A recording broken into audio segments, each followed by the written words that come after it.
Assalamualaikum warahmatullahi wabarakatuh. Kita melanjutkan pembahasan mengenai teori null hypothesis atau teori hipotesis nihil bagian yang kedua.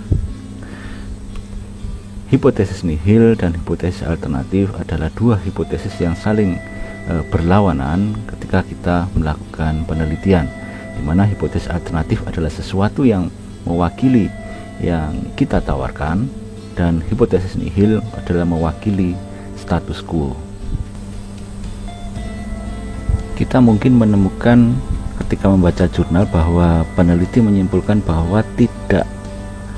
bahwa hipotesis nol tidak dapat ditolak. Ini menunjukkan bahwa probabilitas statistik yang dapat menghasilkan kesimpulan bahwa lebih masuk akal menerima hipotesis nol daripada menolaknya. Jika Anda kemudian membaca tentang peneliti yang menolak hipotesis nol, ini berarti probabilitas yang mereka dapatkan ketika melakukan uji statistik menyimpulkan untuk menolak hipotesis nol karena peluangnya sangat kecil, sehingga lebih masuk akal untuk mempercayai hipotesis penelitian atau hipotesis alternatif. Hipotesis nol merepresentasikan sesuatu yang tidak memiliki hubungan, sesuatu yang tidak memiliki perbedaan, sesuatu yang tidak memiliki pengaruh satu dengan yang lainnya. Sebaliknya, hipotesis penelitian menunjukkan adanya hubungan. Contoh di gambar ini menunjukkan adanya perbedaan bobot, kemudian juga adanya perbedaan pengaruh. Berikut ini contoh prosedur pelaksanaan penelitian yang melibatkan hipotesis penelitian dan hipotesis nihil. Langkah yang pertama, biasanya kemudian peneliti mendapatkan sebuah masalah, kemudian memilih landasan teori untuk dipakai sebagai landasan dalam menjelaskan masalah tersebut. Kemudian peneliti merumuskan hipotesis penelitian berdasarkan teori tersebut. Kemudian peneliti melakukan pengambilan data, mendesain alat ukur dan sebagainya. Kemudian melakukan desain uji statistik. Di sini uji statistik yang digunakan apa? Bisa uji T, uji F, uji R dan sebagainya, tergantung dari karakteristik data. Kemudian peneliti sudah mulai menjelaskan atau memperkenalkan hipotesis nihil untuk diuji, dan kemudian menetapkan nilai alfa untuk menjawab apakah hipotesis nihil tersebut ditolak ataukah tidak ditolak. Kemudian uji statistik akan menemukan informasi apakah hipotesis nol itu ditolak ataukah tidak. Nah, jika hipotesis nihil ditolak, maka hipotesis alternatif memiliki dukungan yang kuat untuk diterima. Jika digambarkan prosesnya nanti seperti ini. Ada masalah, kemudian jika dikombinasikan dengan landasan teori akan menghasilkan hipotesis. Kemudian ketika hipotesis kemudian dikonfirmasikan dengan data, kita lakukan uji statistik, dan uji statistik itu nanti akan mengkonfirmasi apakah hipotesis nihil itu ditolak ataukah tidak ditolak. Jadi ada bedanya. Hipotesis nihil adalah bagian dari uji statistik. Uji statistik tidak menguji hipotesis penelitian atau hipotesis alternatif, tapi menguji hipotesis nihil. Dan jawaban terhadap hipotesis nihil, baik ditolak atau diterima, itu akan mengkonfirmasi hipotesis penelitian. Asas praduga tidak bersalah. Dalam sebuah persidangan, terdakwa diasumsikan, misalkan ini adalah terdakwanya, diasumsikan tidak bersalah hingga ada bukti-bukti yang menunjukkan bahwa dia bersalah itu didapatkan, sehingga berbagai macam keraguan akhirnya bisa dijawab. Nah, dalam penelitian ini, dalam sebuah uji statistik, terdakwa tidak bersalah itu adalah H0. Ini adalah kondisi normal, kondisi yang wajar. Kemudian H alternatifnya atau H1-nya itu adalah terdakwa bersalah. Jadi kita punya dua jenis error ketika melakukan sebuah keputusan, karena kita tidak tahu terdakwa itu bersalah ataukah tidak. Jika kita menolak H0 atau terdakwa tidak bersalah itu kita tolak padahal faktanya itu bersalah, kita menghasilkan error tipe 1. Kemudian error tipe 2 adalah gagal menolak H0 padahal faktanya terdakwa tidak bersalah. Nah, kita memerlukan bukti-bukti untuk menunjukkan apakah dia bersalah ataukah tidak. Jadi asumsi awalnya adalah praduga tidak bersalah, alias terdakwa kita asumsikan orang yang tidak melakukan kesalahan. Manakah yang paling berat konsekuensinya? Menghukum orang yang tidak bersalah, jadi orang yang tidak bersalah kita hukum, ataukah kita membebaskan orang yang bersalah? Manakah yang paling berat? Tentunya yang paling berat adalah menghukum orang yang tidak bersalah, karena konsekuensinya bisa panjang dan bisa berkaitan dengan masalah kemanusiaan. Ada dua error dalam pengambilan keputusan statistik. Yang pertama adalah error tipe 1. Pada error tipe 1 adalah kita menghukum orang yang tidak bersalah, alias menolak hak 0 padahal hak 0 itu sebetulnya benar. Atau error yang kedua, membebaskan orang yang tidak bersalah, atau alias gagal menolak hak 0 padahal hak 0 itu salah. Jadi dengan asumsi bahwa hipotesis 0 itu adalah benar, maka prioritas dalam pengujian adalah error tipe 1, karena selain mendasarkan pada hipotesis 0 itu kita anggap benar sebagai status quo. Alasan yang kedua adalah konsekuensinya jika melakukan kesalahan itu sangat besar, dampaknya sangat serius, sehingga error tipe 1 mendapatkan prioritas dalam uji statistika. Dalam pengujian statistik kita mulai mengasumsikan bahwa hipotesis 0 itu benar. Umumnya hipotesis 0 dipilih sebagai hipotesis yang dapat menghasilkan konsekuensi yang serius jika kita keliru menolaknya. Jadi menolak hipotesis 0 memilih kekuatan yang lebih daripada gagal untuk menolaknya.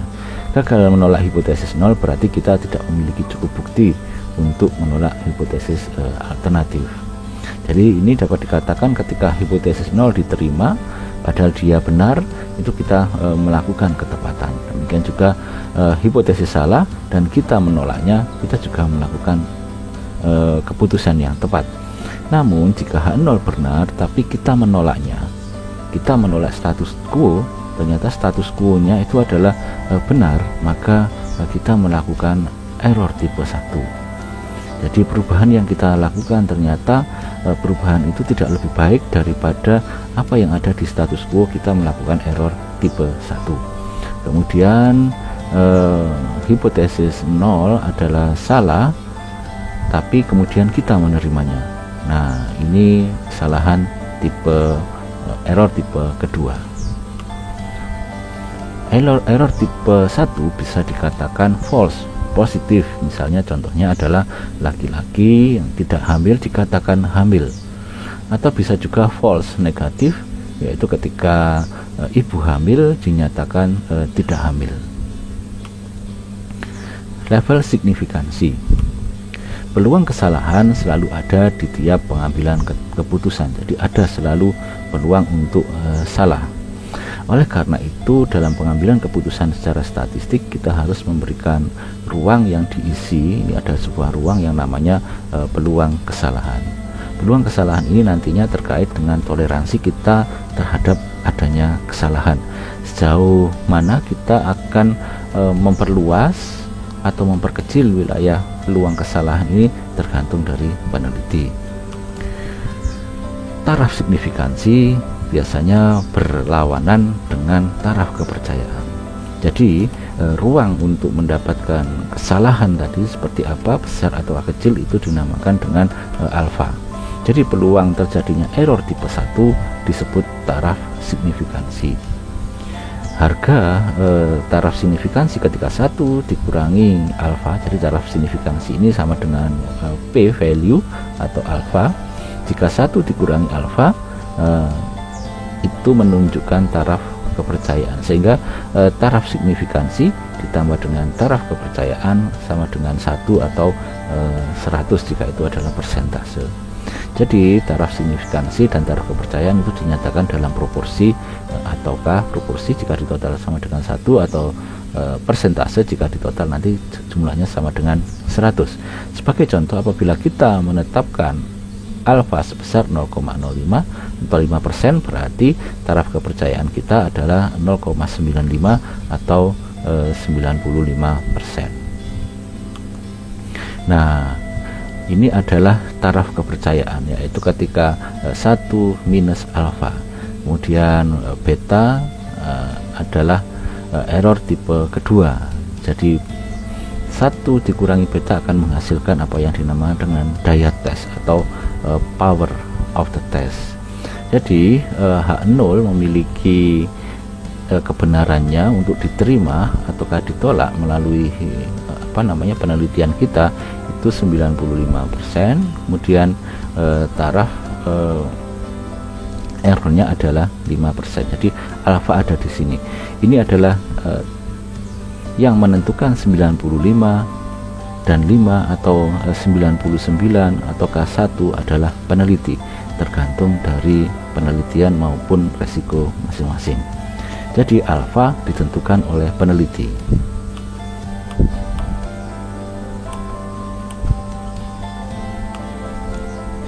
Sekali lagi saya jelaskan bahwa alfa adalah taraf signifikansi, yaitu probabilitas untuk mendapatkan error tipe 1. Semakin kita tingkatkan alfa kita, artinya peluang kesalahannya itu besar, berarti kita perlawanan yang kita lakukan terhadap hipotesis 0 adalah sangat besar. Artinya nanti resikonya juga sangat besar. Kita menghukum orang yang tidak bersalah. Namun jika kita punya bukti-bukti yang kuat, kita punya teori yang cukup kuat ya, atau bukti yang cukup kuat, tidak masalah, kita akan menerima konsekuensi itu, sehingga kita benar-benar menghukum orang yang bersalah, karena kita bisa menghindari error tipe 1 ini. P-value adalah probabilitas untuk memperoleh hasil yang kita temukan dalam penelitian itu didasarkan pada populasi yang tidak ada hubungan atau H0. Jadi P-value adalah probabilitas untuk mendapatkan ini daripada mendapatkan populasi yang menunjukkan ada hubungannya. Siapa yang menentukan alfa? Jawabannya adalah peneliti. Apa pertimbangannya? Banyak. Kemauan untuk menanggung kesalahan pengambilan keputusan. Kalau kita sudah siap untuk menanggung kesalahan dalam pengambilan keputusan, ya alfa kita tingkatkan. Toleransinya kemudian juga menjadi pertimbangan. Ketika kita mampu mentolerir resiko kesalahan pengambilan keputusan, kita siap untuk meningkatkan alfa. Atau dasar teori. Jika kita punya dasar teori atau pengalaman atau penelitian sebelumnya yang sangat kuat, kita bisa menaikkan alfa. Kemudian ketika alfa ditingkatkan, ada berbagai macam standarnya. Ilmu sosial biasanya menggunakan alfa sebesar 0,05 atau peluang kesalahannya adalah 5%. Sedangkan ilmu-ilmu eksakta karena sangat beresiko sekali, misalkan itu adalah ilmu teknik sipil, membuat jembatan kemudian jembatannya itu ambruk ketika hanya dibuat dalam 1 bulan 2 bulan, itu mereka menetapkan 1% untuk level signifikansi mereka. Mereka tidak mau mengambil resiko. Hal ini berbeda dengan ilmu sosial yang toleransi terhadap resikonya cenderung tinggi dibanding dengan ilmu eksakta. Ini adalah ilmu sosial, ini adalah ilmu eksakta. Sehingga ketika dipetakan seperti ini, itu orang-orang yang ada di ilmu eksakta ada di sini, mereka toleransi untuk menolak atau melawan hipotesis H0 atau status quo itu rendah karena mereka tidak mau beresiko. Namun orang-orang ilmu sosial bisa dikatakan cukup agresif di sini adalah non eksakta, karena mereka terlalu sering melakukan eksperimentasi dan mencoba untuk menemukan hal-hal yang baru, inovasi yang baru terkait dengan ilmu eksakta. Namun jika Orang eksakta ingin membuat sebuah uji coba, misalkan obat untuk menyembuhkan virus corona, misalkan mereka mungkin sedikit lebih moderat, ada di titik ini ataukah ada di titik ini, namun mereka tetap mempertimbangkan resiko. Jika kita adalah agen perubahan, yaitu agen-agen yang melawan status quo, apa yang kita lakukan agar tidak melakukan error tipe 1? Secara ekstrim kita menjawabnya adalah tidak usah melakukan perubahan atau penelitian. Jika kita yakin bahwa perubahan yang akan kita lakukan akan memberikan kehidupan yang lebih baik, kita akan melakukan perubahan dan harus berani menanggung konsekuensi jika perubahan yang kita lakukan itu ternyata salah. Jadi, seberapa besar upaya perubahan yang kita lakukan adalah salah tergantung dari nilai alfa, yaitu toleransi atas kesalahan yang kita lakukan. Jika kita ingin mentolerir kesalahan dan mampu menanggungnya, kita tingkatkan nilai alfa kita hingga misalnya 10%. Jadi kesalahan kita hingga 10% tidak masalah. Baru setelah 10% baru kita melakukan perubahan. Namun jika kita tidak memiliki bekal yang cukup dan tidak mampu menerima konsekuensi, jadi taraf signifikansi, karena kita tidak mau menerima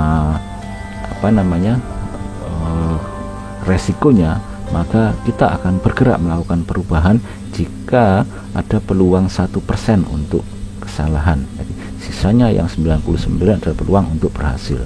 Ini adalah 90% untuk berhasil. Jadi peluang hipotesis nihil ditolak lebih kecil ketika kita menurunkan alfa. Jadi jika digambarkan seperti ini, misalnya ini di sini adalah alfa 1%, ini peluangnya 1%, itu alfa berada di sini, katakanlah alfa 3. Jika kita tidak mau kita ingin melakukan perubahan, ini adalah wilayah H0, kita berani menanggung lebih berat resiko, kita akan meningkatkan hingga alfa yang kedua. Di sini wilayahnya total 5%. Namun jika kita memiliki bekal yang cukup, mungkin kita akan berada di alfa yang pertama. Jadi wilayah H0 semakin sedikit. Dengan demikian, menurunkan alfa akan menurunkan error tipe 1. Berikut ini adalah ilustrasi jika dikaitkan dengan kurva normal. Di sini area alfa atau titik p value berada di sini. Misalnya ini adalah 5%, sehingga di sini 1,97. Sehingga ini adalah area di mana hipotesis 0 itu ditolak. Ini adalah area di mana hipotesis 0 itu diterima. Sehingga ketika kita memperbesar wilayah alfa, peluang hipotesis 0 untuk ditolak itu semakin besar. Sehingga wujud dari perlawanan terhadap status quo itu adalah dengan memperbesar alfa. Namun resikonya lebih besar. Jadi fokus sebenarnya dalam pengujian statistika inferensial adalah pengujian hipotesis nihil. Hipotesis nihil selalu dianggap benar, sehingga terminologi yang dipakai adalah menolak H0 dan gagal untuk menolak. Jadi bukannya menggunakan menerima. Namun karena masalah pembahasan dan agar bisa terpahami dengan lebih baik, video ini kadang-kadang menggunakan istilah menerima. Seperti gambar ini contohnya, kita harus memiliki alfa di atas 0,5. Jadi taraf signifikansi di atas 0,5 agar status quo, yaitu kita gitu, si gadis ini ya, gagal untuk ditolak oleh si cowok ganteng. Ini adalah P value, yang besarnya adalah persen. P value semakin meningkat itu menunjukkan peluang H0 untuk ditolak itu semakin besar. Jadi ini adalah ilustrasi, misalkan kita sudah mendapatkan data di dalam populasi, ini adalah rata di populasi. Kita sebenarnya belum tahu di sampel kita seperti apa. Kita tentukan cut off, yaitu p-value. Jika ternyata x-nya ada di sini, kita menemukan bahwa ada perbedaan yang signifikan antara populasi dan x kita. Namun jika wilayah p-value yang kita tetapkan misalkan di sini ternyata ratanya jatuh di sini, dapat dikatakan rata kita dengan status quo itu tidak berbeda secara signifikan. Namun jika kita menempatkan di sini 12, ada perbedaan status kesimpulan, ada perbedaan yang signifikan dengan status quo. Itu juga tergantung dari alfa. Jika kita tidak mau kita ingin menanggung resikonya, kita bisa menempatkan p-value di sini. Sehingga ketika ditempatkan di sini 11 itu dapat dikatakan memiliki perbedaan status quo karena alfa atau p kita taruh di sini. Jadi meletakkan p atau meletakkan alfa di sini di sebelah mendekati ke sesuatu yang umum atau sesuatu yang sangat jarang itu tergantung dari peneliti. Namun dalam ilmu sosial P ini yang diletakkan di sini adalah 0,05 sehingga wilayah yang ada di sini besarnya adalah 5%. Berikut ini jadi P adalah menjadi critical value yang ditentukan oleh peneliti. Jadi ini adalah zona null hipotesis itu diterima, dari ini adalah zona null hipotesis itu ditolak. Jadi ketika data kita nanti jatuh di sini, berarti kita menerima hipotesis alternatif. Tapi jika kita di sini itu kita menerima H0 dan menolak hipotesis alternatif atau hipotesis penelitian yang kita ajukan. Jadi meletakkan berikut ini adalah angka-angka yang perlu dihafal, yaitu ketika Z sama dengan ini adalah Z, misalkan Z adalah 1,65 ada di sini, itu terkait dengan alfa sebesar 10%. Jadi wilayahnya luas. Namun jika itu adalah 1,96 di sini wilayah alfanya adalah 5%. Sedangkan jika semakin ke kanan ini 2,58 di sini, ini adalah 1%. Dan ilmu sosial, ilmu eksakta itu tidak mau berisiko, sehingga dia hanya mau melakukan perubahan jika level peluang untuk melakukan kesalahan itu sebesar 1%. Namun ilmu sosial lebih besar, peluang kesalahan itu 5%, tidak masalah, tetap kemudian mau berjalan untuk melakukan perubahan. Berikut ini adalah contoh kasus ketika persiapan kemerdekaan RI dalam pembacaan proklamasi kemerdekaan, di mana ada perbedaan pandangan antara golongan tua dan golongan muda. Golongan tua tidak mau gegabah dan tidak mau sesegera mungkin melakukan proklamasi kemerdekaan karena mereka adalah orang-orang yang sangat konservatif, tidak mau mengambil resiko karena resiko itu akan menyebabkan Indonesia menjadi hancur. Beda dengan golongan muda. Golongan muda sudah memiliki informasi, misalkan bukti-bukti bahwa Jepang sudah mulai runtuh, Jepang mulai terdesak di mana-mana, apalagi ada bom Hiroshima dan Nagasaki, sehingga mereka mau menerima resiko dan menetapkan alfa sebesar 5%, sehingga meminta agar kemerdekaan segera diproklamirkan. Dapat dikatakan mereka berani mengambil resiko dibanding dengan golongan tua. Kasus ini menunjukkan bahwa proklamasi bisa dilakukan tergantung dari resiko yang ingin ditanggung. Golongan tua tidak ingin mempertaruhkan Indonesia hancur, namun golongan muda juga memiliki alasan untuk segera memproklamirkan karena mereka sudah memiliki landasan informasi yang cukup kuat untuk melakukan upaya perubahan tersebut.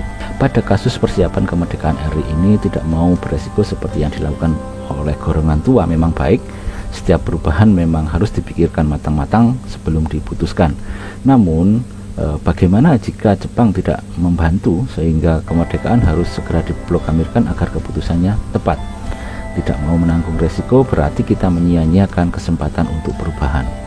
Dalam kondisi terlalu kaku seperti ini, kita berpeluang besar untuk melakukan error tipe 2. Jadi sebenarnya H0 memang salah dan harus diubah, namun karena kita terlalu kolot, kita tidak mau segera berubah.